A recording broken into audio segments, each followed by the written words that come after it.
Hello dear learners, welcome to IS short shot. मेरा नाम है मयूरी भागवानी और आज की डेट है 22 फरवरी।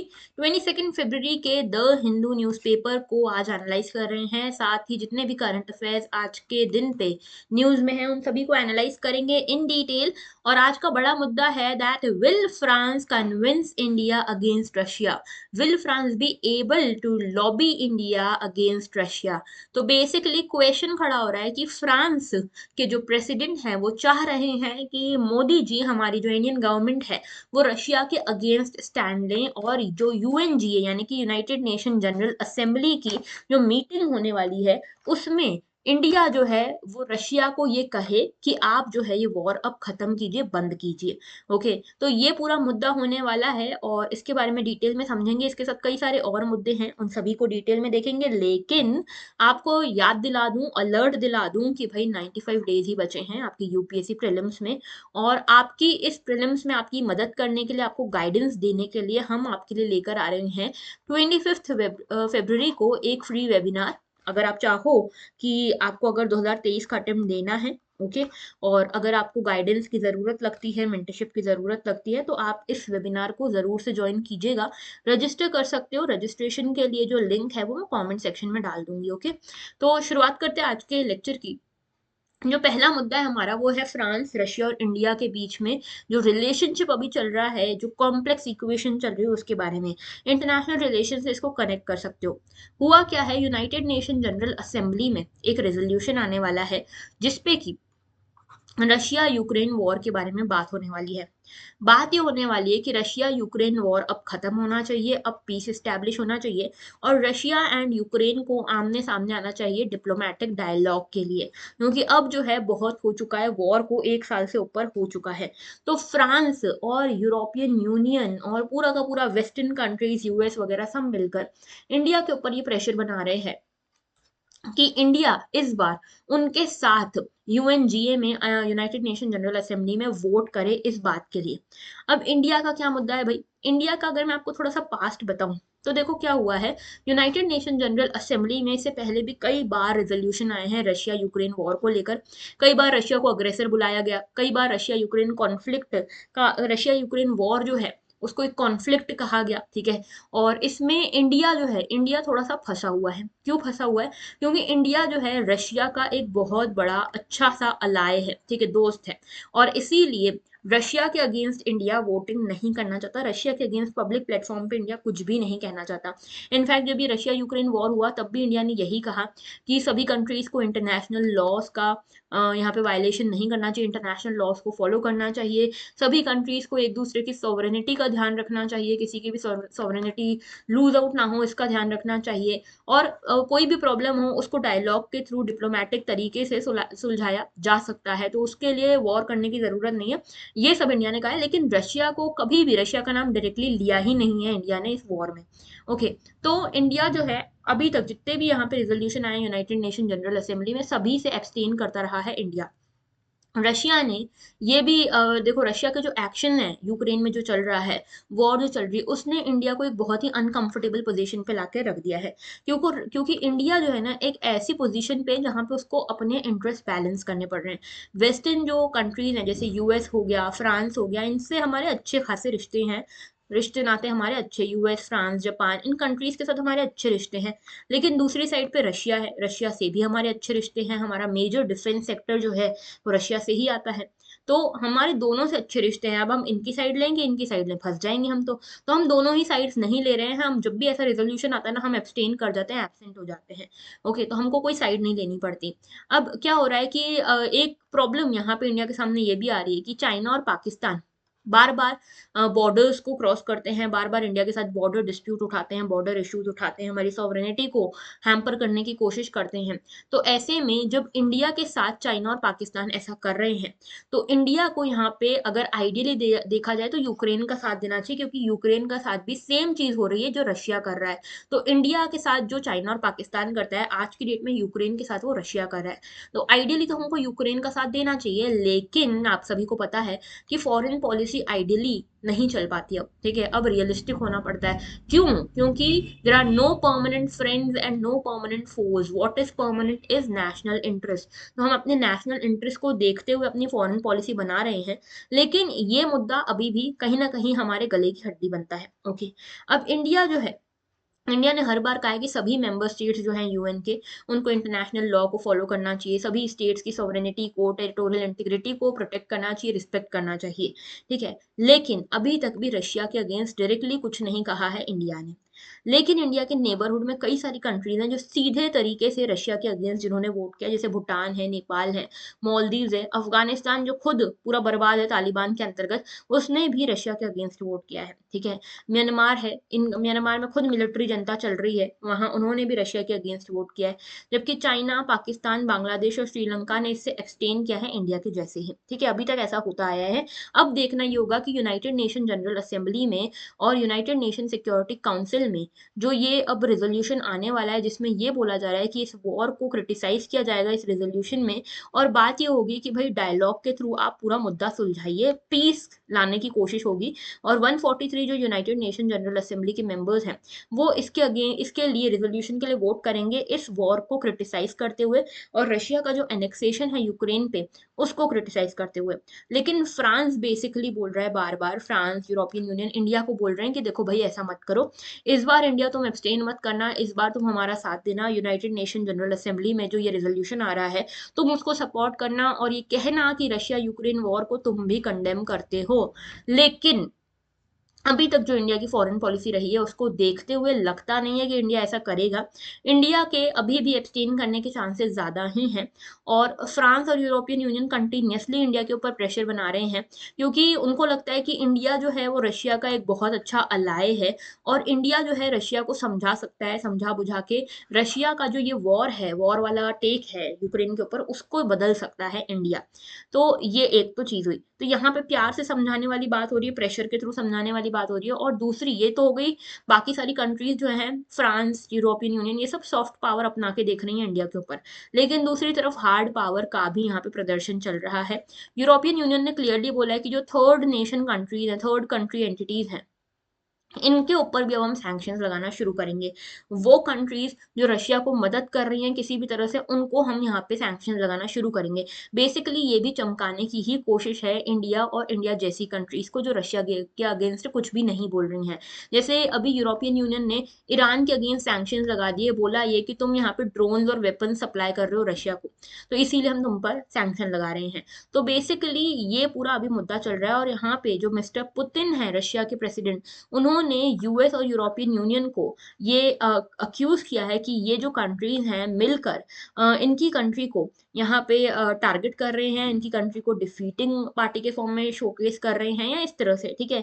तो बेसिकली इनका कहना ये है, रशिया का कहना ये है कि आप जबरदस्ती बाकी कंट्रीज को क्यों इन्वॉल्व कर रहे हो इस वॉर में, क्या वर्ल्ड वॉर बनाना है क्या?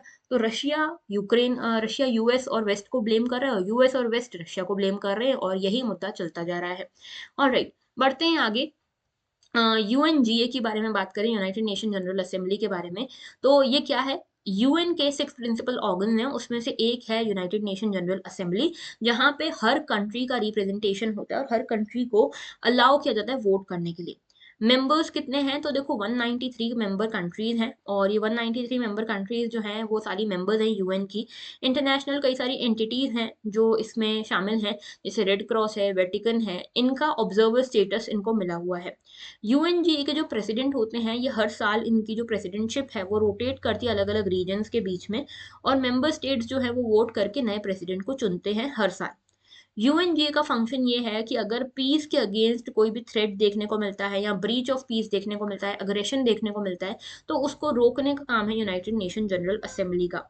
यहाँ पे सिक्योरिटी काउंसिल जो है वो भी next security general of UN को ढूंढती है, उसके लिए basically United nation security council के सेक्रेटरी जनरल जो है उनको अपॉइंट करने के लिए। ओके, बढ़ते हैं आगे। नेक्स्ट इशू जो है, Russia suspends the last remaining major nuclear treaty with US. तो रशिया यूक्रेन वॉर के चलते ही यहाँ पे रशिया और यूएस एक दूसरे के ऊपर आरोप लगा रहे हैं कि दोनों कंट्रीज एक दूसरे के ऊपर आरोप ये लगा रही हैं कि न्यूक्लियर वॉर को रोकने के लिए जो हमने ट्रीटी साइन करी हुई हैं उनको यूएस नहीं फॉलो कर रहा है, ऐसा रशिया कह रहा है, और रशिया नहीं फॉलो कर रहा है, ऐसा यूएस कह रहा है। तो यहाँ पे जो प्रेसिडेंट हैं व्लादिमीर पुतिन जी, उन्होंने बोला एक तरफ तो तुम हमारे अगेंस्ट लॉबिंग कर रहे हो, हमारे जो दोस्त कंट्रीज हैं, हमारी जो फ्रेंडली कंट्रीज हैं, उनको जाके उनके ऊपर प्रेशर बना रहे हो कि तुम रशिया के अगेंस्ट वोट करो, हमारे अगेंस्ट इस तरह से चालें चल रहे हो, सरप्राइज विजिट कर रहे हो यूक्रेन में, ठीक है। और दूसरी साइड तुम चाहते हो कि हम तुम्हारे साथ न्यूक्लियर वेपन्स के ऊपर कोऑपरेट करें। ये किस तरह की बात हुई भाई, ये तो हिपोक्रेसी है। तो रशिया के प्रेसिडेंट ने बोला कि हमने एक ट्रीटी साइन करी थी जिसका नाम था न्यू स्टार्ट ट्रीटी। ये न्यू स्टार्ट ट्रीटी जो थी ये न्यूक्लियर आर्म्स को कंट्रोल करने के लिए एक ट्रीटी थी यूएस और रशिया के बीच में। लेकिन अब हम इस न्यू स्टार्ट ट्रीटी को सस्पेंड कर रहे हैं, ये कहा है रशिया ने। ओके, तो बेसिकली मिस्टर पुतिन ने कहा है कि रशिया जो है इस तरह के न्यूक्लियर वेपन टेस्ट और न्यूक्लियर वॉर ट्रीटी वगैरह में अब पार्टिसिपेट नहीं करेगा, हम सस्पेंड कर रहे हैं, क्योंकि यूएस जो है उसकी हरकतें लग नहीं रही है ऐसी कि उसको यहाँ पे ये ट्रीटी को ऑब्लाइज करना भी है। तो इनका जो डिसीजन आया है ये आया है 2010 न्यू स्टार्ट ट्रीटी के अंतर्गत, ठीक है। और यहाँ पे मिस्टर पुतिन ने अक्यूज किया है यूएस को और नाटो अलाइज को कि वो जानबूझकर रशिया को हराने की और रशिया के अगेंस्ट एक एजेंडा चलाने की कोशिश कर रहे हैं दुनिया भर में। न्यू स्टार्ट का जो ऑफिशियल नेम है ये बेसिकली यूएस और अमेरिका के बीच में जो इसका ऑफिशियल नेम है वो है measures for further reduction and limitation of strategic offensive arms. तो कुल मिला के यूएस ने आरोप लगाया रशिया के ऊपर कि रशिया नहीं फॉलो कर रहा, रशिया इन्वेस्टिगेट नहीं करने दे रहा कि भाई इनके यहाँ कितने न्यूक्लियर वेपन है वगैरह। और सेम चीज रशिया कह रहा है कि यूएस फॉलो नहीं कर रहा है, इसीलिए हम अब इसको बंद कर रहे हैं, हमको नहीं करना है इसमें आगे काम। तो बेसिकली ये पूरा मुद्दा क्या है, देखो भाई ये न्यू स्टार्ट ट्रीटी है क्या, ये एक बाय पार्टीशन ट्रीटी है यूएस और रशिया के बीच में, जिसमें इन्होंने दोनों ने ये अग्री किया है कि जो भी स्ट्रेटेजिक न्यूक्लियर आर्सेनल है, स्ट्रेटेजिक न्यूक्लियर आर्सेनल मतलब ऐसे वेपन्स जो न्यूक्लियर बेस्ड वेपन्स हैं, उनका नंबर कंट्रोल किया जाएगा। मतलब क्या होता है ना, अभी जब न्यूक्लियर वेपन्स वगैरह यूज हो रहे थे वर्ल्ड वॉर के दौरान तो कितनी त्राही मच गई आप सभी को पता है। यहाँ पे कोशिश ये हो रही है कि यूएस और रशिया जो दुनिया की सबसे बड़ी कंट्रीज मानी जाती है, सबसे पावरफुल कंट्रीज मानी जाती है, इनके पास पूरी पूरी प्रोबेबिलिटी है न्यूक्लियर वॉर तैयार करने के लिए, न्यूक्लियर वेपन्स तैयार करने की। लेकिन अगर ये न्यूक्लियर वेपन एक हद से ज्यादा तैयार हो गए तो न्यूक्लियर वॉर बड़े आराम से हो सकता है।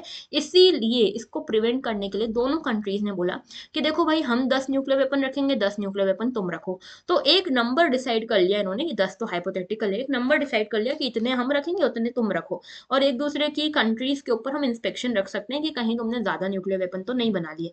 तो उसी के लिए न्यू स्टार्ट ट्रीटी है। ये जो स्टार्ट है, सबसे पहले इसका नाम था स्टार्ट वन इसको कहा जाता है, स्ट्रेटेजिक आर्म रिडक्शन ट्रीटी।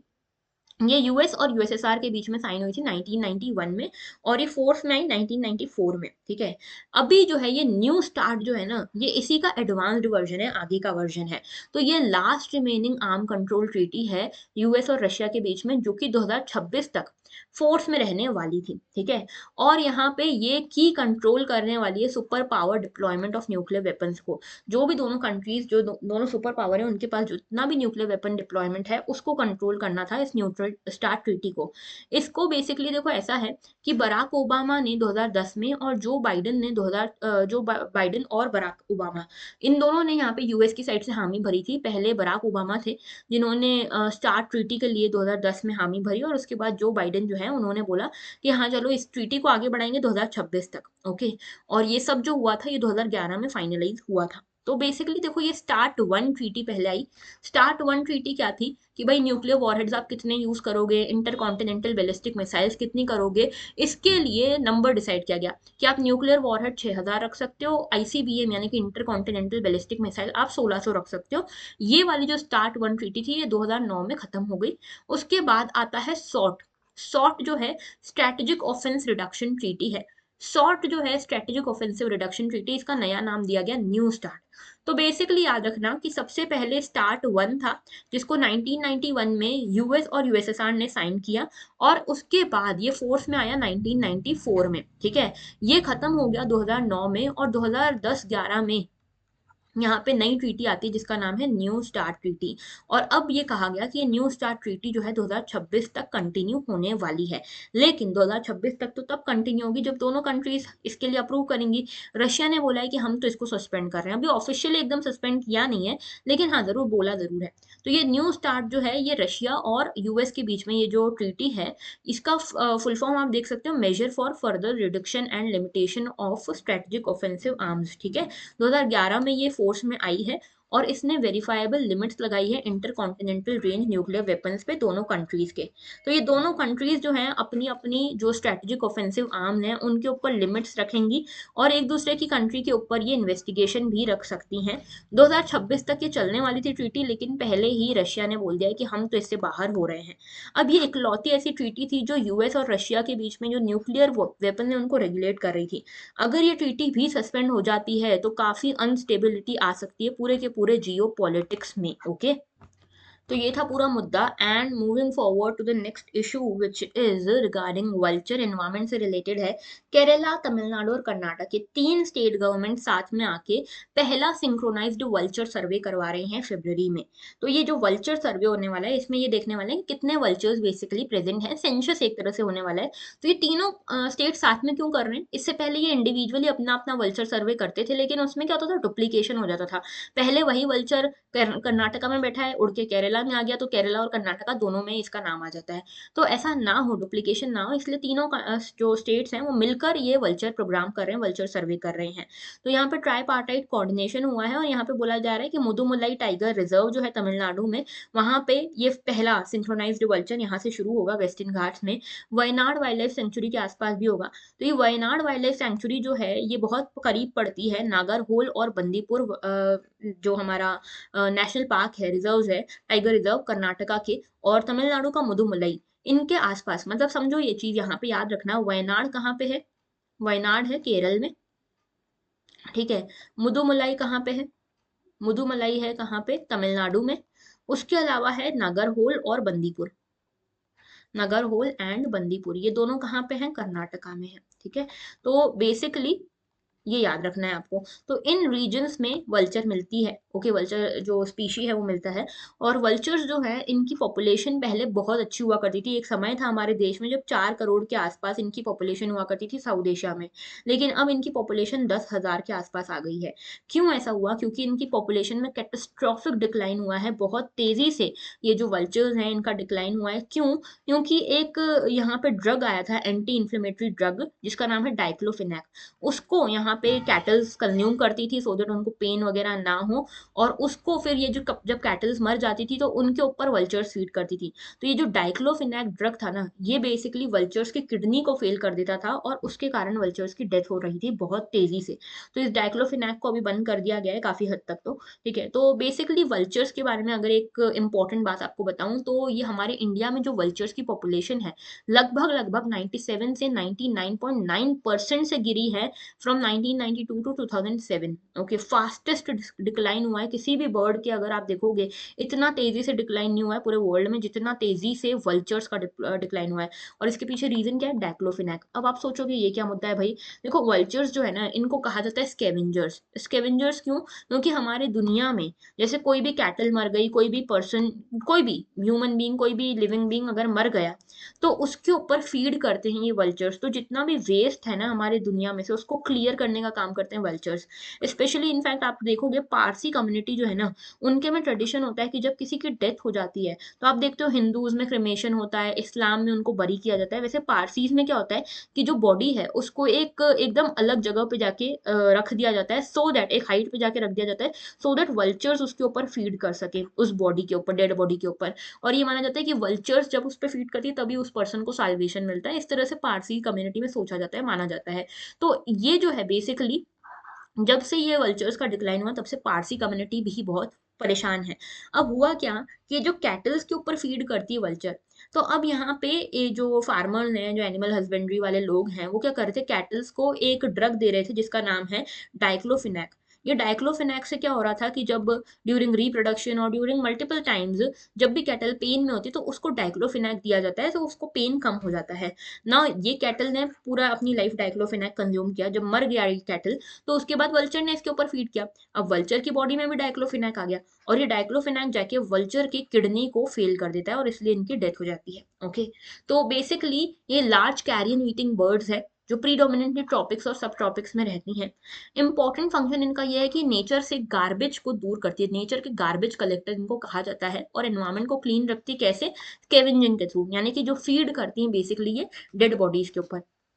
तो वल्चर्स जो है एक बहुत इंपॉर्टेंट रोल प्ले करती हैं वाइल्ड लाइफ में से डिसीजेस को खत्म करने में। ओके, और इंडिया में आपको 9 स्पीसीज मिलती हैं वल्चर की, जैसे ओरिएंटल वाइट बिल्ड है, लॉन्ग बिल्ड है, स्लेंडर बिल्ड है, हिमालयन है, red headed, Egyptian, bearded, cinereous and Eurasian griffon. Okay, ये 9 स्पीशीज जो है इनमें से काफी स्पीशीज जो है एक्सटेंशन का डेंजर अभी भी देख रही हैं।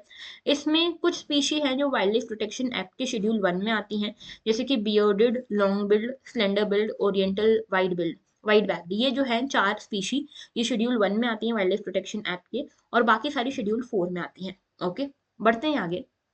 देखो भाई, ये 9 जो स्पीशीज हैं वल्चर की, इनका आपको एकदम रटा हुआ होना चाहिए कि कौन कौन सी स्पीशीज जो है वो कौन सी कैटेगरी में आती हैं आईयूसीएन के। तो एक है क्रिटिकल, ये ओरिएंटल वाइट बैक्ड वल्चर जो क्रिटिकली एंडेंजर्ड है। फिर आते हैं स्लेंडर बिल्ड वल्चर जो कि अगेन क्रिटिकली एंडेंजर्ड है।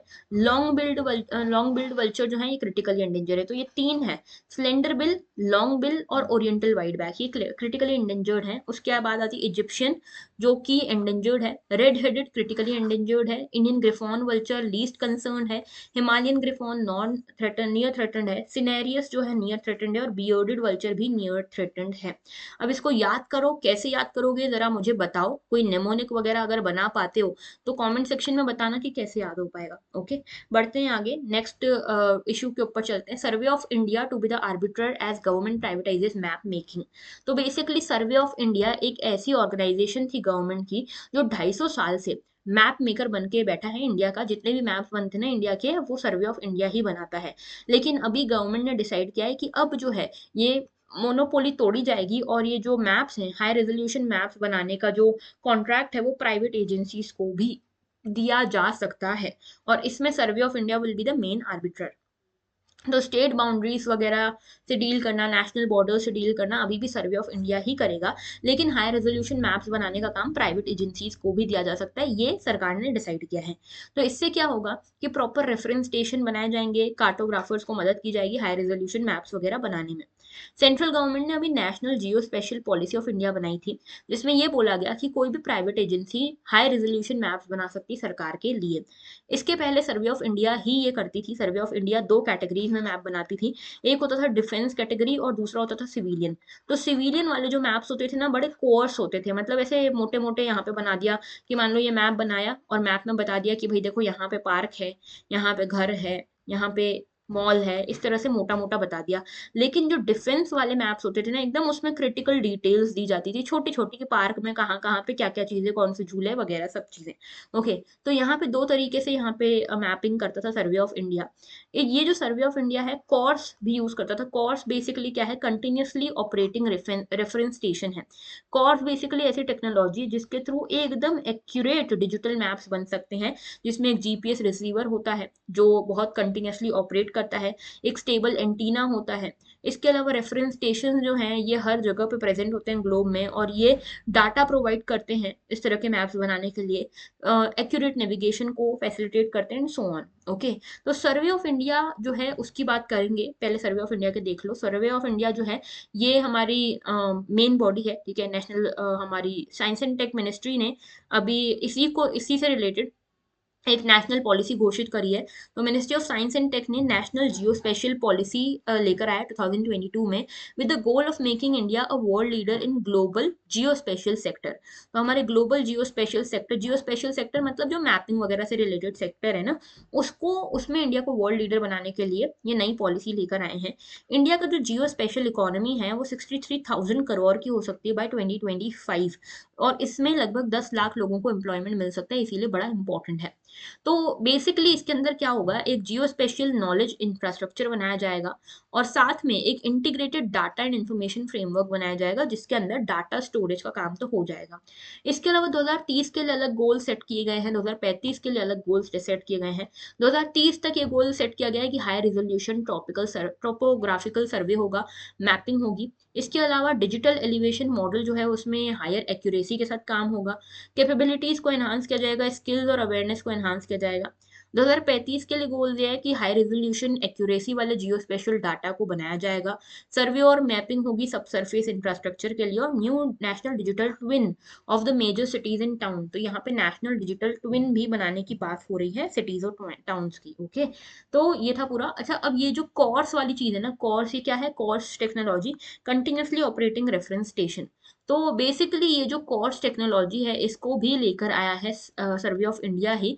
ये एम ये है कि इससे बेटर इंफ्रास्ट्रक्चर प्लानिंग हो पाएगी, बेटर तरीके से आप मैपिंग कर पाओगे, रेवेन्यू कलेक्शन कर पाओगे प्रॉपर्टी टैक्स का, और ग्राम पंचायत को भी बेटर डेवलपमेंटल प्लान्स दे पाओगे। इंडिया में एक स्कीम आई, स्वामित्व स्कीम।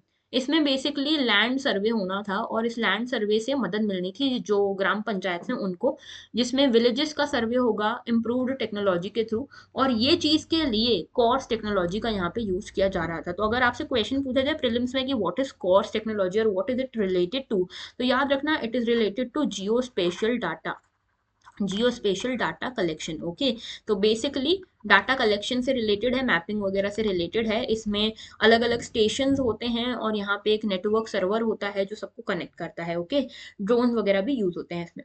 नेक्स्ट हमारा इशू है, will India witness an El Nino forecast this year. तो देखो हुआ क्या है, इंडिया 3 साल से ला नीना फेस कर रहा है। ला नीना जो है जोग्राफिकल फिनोमिना होता है, लेकिन अभी ये लग रहा है कि ला नीना 3 साल से हो रहा है, इसीलिए इस साल बहुत ज्यादा प्रोबेबिलिटी है अल नीनो होने की। तो ये क्या है भाई, पहले तो समझते हैं। ला नीना और अल नीनो दोनों ही नेचुरल क्लाइमेट फिनोमिना है जो ट्रॉपिकल पैसिफिक ओशन में देखे जाते हैं। ये वेदर कंडीशंस को इन्फ्लुएंस करते हैं।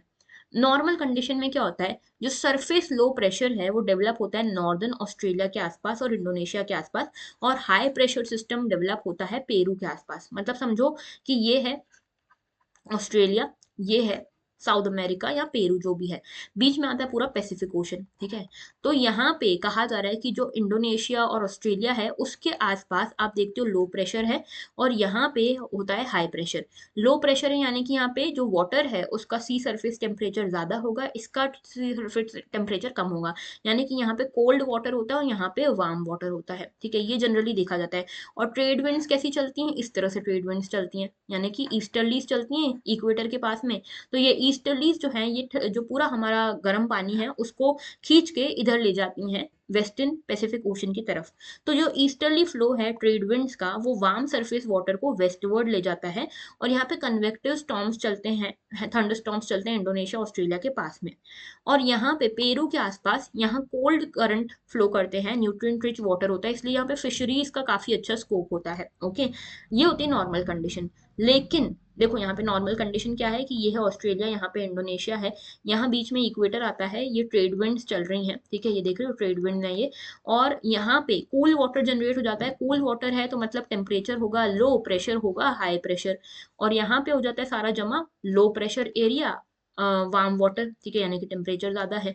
ये होती है नॉर्मल कंडीशन। ओके, लेकिन कई बार क्या होता है कि उल्टा हो जाता है, अल नीनो आ जाता है। अल नीनो में क्या होता है कि कई बार जो ट्रेड विंड्स चल रही थी ईस्टर्लीज वो बड़ी वीक हो जाती है। देख लो ये वीक ट्रेड विंड्स हैं, और इसके कारण जो इनफ वाटर वार्म वाटर इस साइड जाना चाहिए वो नहीं जा पा रहा।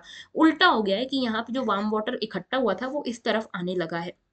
तो यहाँ काउंटर करंट स्ट्रांग हो गए हैं, और वार्म वाटर जो यहाँ पे जमा होना चाहिए था वेस्टर्न पैसिफिक ओशन के आसपास, वहां ना जमा होके ईस्टर्न पैसिफिक ओशन के पास में ज्यादा वार्म वाटर जमा हो रहा है, और यहाँ पे कोल्ड वाटर जमा हो रहा है। तो बेसिकली अब क्या हो रहा है, सिचुएशन उल्टी पड़ रही है। जहां पहले लो प्रेशर हुआ करता था अब यहाँ हाई प्रेशर जनरेट हो रहा है, और जहां पहले हाई प्रेशर होता था वहां लो प्रेशर जनरेट हो रहा है। अब यहाँ पे इसके चक्कर में क्लाइमेट के ऊपर बहुत ज्यादा अफेक्ट होता है। कैसे अफेक्ट होता है क्लाइमेट के ऊपर, तो देखो ये अल नीनो क्या होता है, इसको क्राइस्ट चाइल्ड भी बोलते हैं अगर आप इसका एक्चुअल ट्रांसलेशन देखोगे। तो यहाँ पे क्या होता है, इक्वेडोर और पेरू के कोस्ट पे यहाँ पे वार्म वाटर जमा होने लगा है। ओके, यहाँ पे वार्मिंग होने लगी है और उल्टा होने लगा है ऑस्ट्रेलिया वाले रीजन में। ऑस्ट्रेलिया के आसपास रीजन जो वार्म था वो अब कोल्ड होने लगा है। तो अल नीनो में ओकेजनल डेवलपमेंट होता है वार्म ओशन करंट्स का across the coast of Ecuador and Peru, और ऐसा सेम होता है कोल्ड वाटर करंट का जनरेशन होने लगता है अक्रॉस ऑस्ट्रेलिया। ओके, तो अल नीनो जो है ओशन टेम्परेचर्स को अफेक्ट करता है, स्पीड को, ओशन करंट्स की स्ट्रेंथ को अफेक्ट करता है, कोस्टल फिशरीज की जो हेल्थ है उसको अफेक्ट करता है, और ऑस्ट्रेलिया से लेके साउथ अमेरिका सब जगह का जो क्लाइमेट है उसको भी, लोकल वेदर को भी अफेक्ट करता है। तो होता क्या है जब अल नीनो होता है ना, तो अल नीनो के कारण साउथ अमेरिका में बहुत ज्यादा रेनफॉल होती है, फ्लडिंग तक आ जाती है, और इंडियन मॉनसून के ऊपर उल्टा असर होता है। जैसे मतलब क्या है कि देखो यहाँ पे अगर लो प्रेशर है, लो प्रेशर वाले एरिया में ही प्रेसिपिटेशन ज्यादा होगा, है ना, लो प्रेशर है तो यहीं पे इवेपोरेशन होगा और इसी के आसपास फिर प्रेसिपिटेशन होगा। तो यहाँ पे एकदम बहुत तेज बारिश होने लग जाती है, ठीक है, पहले जहाँ यहाँ सूखा रहता है अब वहाँ बारिश होने लग गई, तो यहाँ पे फ्लडिंग जैसी कंडीशन आ जाती है। और यहाँ पे अब सूखा होने लगता है, ड्रायर होने लगता है, क्योंकि यहाँ पे हाई प्रेशर है। हाई प्रेशर में क्या होता है, हाई प्रेशर में सिर्फ विंड सबसाइड करती हैं तो इवेपोरेशन हो ही नहीं पाएगा, इवेपोरेशन नहीं होगा तो प्रेसिपिटेशन कैसे होगा। तो यहाँ पे ड्रायर होने लगती कंडीशन, सूखा पड़ने लगता है इस पूरे एरिया में, तो इंडिया में भी मानसून कम हो जाती है। ओके, फिर होता है लानीना। लानीना जो है अल नीनो इवेंट का उल्टा होता है। जब अल नीनो इवेंट होता है बहुत टाइम तक तो क्या होता है कि ये मान लो ये हो हमारा ऑस्ट्रेलिया वाला रीजन है और ये पेरू वाला रीजन है। तो अभी तक क्या हो रहा था कि ये अल नीनो के कारण यहाँ पे वार्म वाटर जमा हो रहा था, लेकिन एक बार अगर ट्रेड विंड्स स्ट्रांग हो गई और एक हद से ज्यादा अगर स्ट्रांग हो गई तो ये पूरा का पूरा वार्म वाटर को ऑस्ट्रेलिया के पास जाके इकट्ठा कर देंगी, और इसके कारण क्या होगा कि यहाँ पे बहुत ज्यादा, हद से ज्यादा वार्म वाटर हो गया और यहाँ पे बहुत कोल्ड वाटर हो गया। तो यहाँ पे वार्म वाटर होने के कारण टेम्परेचर बहुत हाई, प्रेशर बहुत लो, और यहाँ पे कोल्ड वाटर होने के कारण टेम्परेचर लो और इसके कारण हाई प्रेशर बहुत ज्यादा। ओके, तो ये कंडीशन बन जाती है। अब इसके चक्कर में क्या होता है, ऑस्ट्रेलिया इंडिया के आसपास जो रेनफॉल होती है बहुत ज्यादा होती है और पेरू वगैरह के आसपास ड्रॉट जैसी कंडीशन होने लगती है। तो ट्रेड विंड्स जो है जब एक्सट्रीमली स्ट्रांग हो जाएंगी तब ये कंडीशन आती है, ठीक है, ये पूरा समझा चुकी हूँ मैं आपको। तो बेसिकली ऐसा कुछ दिखता है। तो ये नॉर्मल कंडीशन ही है, लेकिन नॉर्मल कंडीशन में ट्रेड विंड्स नॉर्मल थी, अब यहाँ पे ट्रेड विंड्स और स्ट्रांग हो चुकी है, तो जो कम वार्म वाटर था अब वो इतना ज्यादा वार्म वाटर यहाँ पे जमा हो गया है। तो इसके लिए फिर साइक्लोन्स, थंडरस्टॉर्म्स वगैरह और रेनफॉल ज्यादा बढ़ जाती है इस एरिया में, और यहाँ पे ड्रॉट वगैरह, ड्राई वेदर, इस तरह की चीजें होने लगती हैं। ओके, तो ये था अल नीनो एंड ला नीना। तो बेसिकली ये सारी चीजें मैंने आपको ऑलरेडी समझा दी, और इसमें क्या हो रहा है कि ऐसा माना जा रहा है कि 3 साल से, क्योंकि ला नीना है, ला नीना होने के कारण जो इस वाला रीजन है वेस्टर्न पैसिफिक वाला रीजन और ये है ईस्टर्न पैसिफिक, तो वेस्टर्न पैसिफिक के आसपास बहुत ज्यादा वार्म वाटर जमा हो गया है। अब ये लोड ओवरलोड हो रहा है यहाँ से, तो अब ये बहुत ज्यादा टाइम तक झेल नहीं पाएगा और ये वार्म वाटर अब इधर फ्लो करने लगेगा ईस्टर्न एरिया में, और इसके चक्कर में जब वार्म वाटर इधर फ्लो करने लगेगा तो अब आ जाएगा अल नीना। ओके, अब ये कितने टाइम में आ रहा है ये तो पता नहीं है, लेकिन ऐसा हो सकता है, ठीक है। तो ये था पूरा हमारा आर्टिकल। बढ़ते हैं नेक्स्ट इशू की तरफ। India Singapore link payment services. तो इंडिया और सिंगापुर के बीच में एक ट्रीटी हुई है। इस ट्रीटी के अंतर्गत इंडिया का यूपीआई और सिंगापुर का पे नाउ, इसको लिंक कर दिया गया है। तो मतलब इंडियन डायस्पोरा जो इंडिया में और सिंगापुर में रह रहे हैं वो आपस में एक दूसरे के रिश्तेदारों के थ्रू या एक दूसरे के रिलेटिव्स के through India to Singapore UPI transfer कर पाएंगे और वहां से लोग पे नाउ कर पाएंगे। ओके, पे नाउ का यूज कर पाएंगे। तो रियल टाइम पेमेंट लिंकेज यहाँ पे हुआ है। ओके, और सिंगापुर जो है वो पहली कंट्री बना है जहाँ पे person to person payment facilities अब लॉन्च की गई हैं इंडिया की तरफ से। ओके, और यहाँ पे फिनटेक का डिजिटलाइजेशन हो रहा है, जो कि यहाँ पे सिंगापुर से मनी लेना, मनी भेजना, रेमिटेंस वगैरह आना बड़ा आसान हो जाएगा इसके कारण। तो छोटी सी न्यूज़ थी, आपको पता होनी चाहिए। और एक और छोटी सी न्यूज़ है which is related to flamingos. तो यहाँ पे ग्रेटर फ्लेमिंगोज जो कि ऑलरेडी माइग्रेटरी बर्ड्स होती है, आप सभी को पता होगा, तो ये सीजन के हिसाब से माइग्रेट करती हैं। तो अभी जो ग्रेटर फ्लेमिंगोज हैं ये वाडला वेटलैंड्स के आसपास देखी गई हैं। बहुत सारी ग्रेटर फ्लेमिंगोज को वाडला वेटलैंड्स के आसपास देखा गया जो अहमदाबाद में है। तो क्वेश्चन अगर आ जाए कि वाडला वेटलैंड कहाँ पे है, तो याद रखना अहमदाबाद गुजरात में पड़ता है ये। ओके, तो ये जो ग्रेटर फ्लेमिंगोज है ना, विंटर्स के दौरान नॉर्थ से फ्लाई कर देती हैं साउथ इंडिया में, और जब विंटर्स खत्म होने लगते हैं तो फिर से साउथ इंडिया से नॉर्थ इंडिया आने लगती है, ठीक है। तो इसीलिए अभी आपको इसको, आपने इनको वाडला आइलैंड्स में, वाडला वेटलैंड्स में देखा है जो कि गुजरात में पड़ते हैं। ओके, तो that was all for today. All right, और ये फ्री वेबिनार के बारे में आपको बता चुकी हूँ that we will be discussing the strategy of the last 90 days about UPSC. Okay, तो लास्ट 90 डेज में आपकी बेस्ट स्ट्रैटेजी क्या होनी चाहिए, what should be the ideal thing, ideal strategy for clearing UPSC prelims with in 90 days, इसके बारे में बात करेंगे। रजिस्ट्रेशन ओपन है, if you have any doubt you can contact us through this number, okay, हमारी टीम से आप contact कर सकते हो। And that was all, thank you for watching. अगर कनेक्ट करना हो तो इन सभी मीडियम्स के थ्रू आप हमसे कनेक्ट भी कर सकते हो। जो पीडीएफ्स है वो बीच में हम नहीं डाल पा रहे थे, लेकिन अब हम रेगुलर बेसिस पे इन लेक्चर्स की पीडीएफ भी डालेंगे हमारे टेलीग्राम चैनल पे, तो अगर ज्वाइन नहीं किया है तो ज्वाइन कर लो। एंड अगर आपने सब्सक्राइब नहीं किया हुआ है चैनल को तो सब्सक्राइब कर लो, लाइक कर लो, शेयर कर दो और कमेंट करना मत भूलना अपना जो भी फीडबैक है हमारे लेक्चर्स के बारे में। That was all, thank you for watching and have a very good day.